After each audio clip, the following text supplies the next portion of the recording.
आपल्याला आवडतं ते आपल्या मुलांना आवडायलाच हवं हे वाटणं फार स्वाभाविक आहे.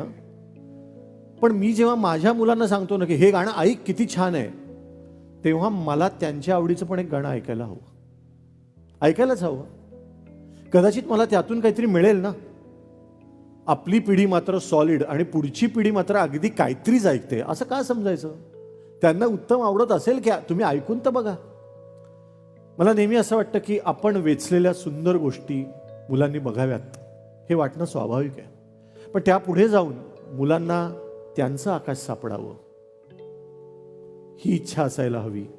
ही इच्छा असायला हवी एका संवेदनशील पालकाची. मला असं वाटतं नुसतं मूल जन्माला घालून चालणार नाही. खऱ्या अर्थाने आपण त्यांचं आई आणि बाप व्हायला हवं.